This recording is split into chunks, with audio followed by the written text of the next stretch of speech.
சாம்பார் பொடி, ரசப்பொடி, பருப்பு பொடி எந்த பொடி வகையாக இருந்தாலும் வீட்டிலேயே வறுத்து அரைக்கிறவங்களுக்கு இன்றைக்கி நான் ஒரு ஷார்ட்கட் மெத்தட் சொல்கிறேன்.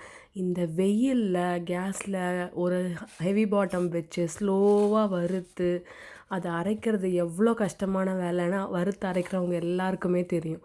அதனால் இன்றைக்கி நான் யூஸ் பண்ண போகிறது மைக்ரோவேவில் ஈஸியாக எப்படி பண்ணுறது அப்படிங்கிறத பற்றி என்னென்ன ட்ரிக்ஸ் ஃபாலோ பண்ணணும் அப்படிங்கிறதெல்லாம் நான் சொல்கிறேன். ஃபஸ்ட்டு ஒரு பைரக்ஸ் கிளாஸு, அதாவது திக்கான கிளாஸ், மைக்ரோவேவில் வைக்கக்கூடிய அந்த கிளாஸில் உங்களுக்கு தேவையான பருப்பை மட்டும் முதல்ல போட்டுக்கோங்க. அதில் 2 ஸ்பூன் நல்லெண்ணெய் விட்டு நல்லா மிக்ஸ் பண்ணிக்கணும். அப்புறமா மைக்ரோவேவில் வச்சு ஃபஸ்ட்டு 2 நிமிஷத்துக்கு மாத்திரம் அதை வச்சு எடுத்துடணும். அதுக்கப்புறமா ஒரு ஸ்பூன் வச்சு நல்லா கிளறி விடணும். எல்லா பக்கமும் ரோஸ்ட் ஆகிறதுக்கு இதே மாதிரி 3 வாட்டி பண்ணணும், அட்லீஸ்ட் 3 வாட்டி. அந்த 3 வாட்டிக்குள்ளேயே உங்களுக்கு நல்லா செவன்னு வருந்து சூப்பராக வந்துடும்.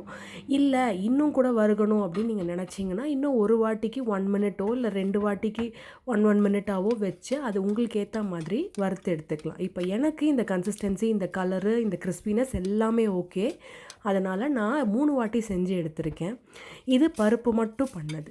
இப்போது நெக்ஸ்ட்டு நமக்கு தேவை மிளகாவும் பெருங்காயமும் எப்படி வறுக்கிறதுன்னு. பெருங்காயத்தை நான் கட்டி பெருங்காயத்தை குட்டி குட்டியாக கிள்ளி வச்சுருக்கேன். அதை அதே பைரக்ஸ் கிளாஸில் ஓரமாக போட்டுட்டு அது மேலே 2 சொட்டு நல்லெண்ணெய் விட்டுட்டு, என்கிட்ட மிளகா இல்லை அதனால் ட்ரை சில்லி ஃப்ளேக்ஸ் தான் இருந்தது. அந்த ஃப்ளேக்ஸில் 2 ஸ்பூன் விட்டு இது ரெண்டுத்தையும் ஒரு நிமிஷம் இல்லை 2 வாட்டி, இல்லைனா 2 நிமிஷத்துக்கு ஒரு வாட்டி வச்சுட்டு அந்த பெருங்காயம் நல்லா வறுந்துருச்சு அப்படின்னா அந்த கன்சிஸ்டன்சி கரெக்டாக இருக்குதுன்னு அர்த்தம். இது எல்லாத்தையும் ஒன்றா மிக்ஸ் பண்ணிவிட்டு மிக்சியில் கொரன்னு அரைச்சிங்கன்னா நான் பண்ணிகிட்ருக்கிற ரெசிபி பருப்பு பொடி, அது செமையாக ரெடி ஆகிடும்.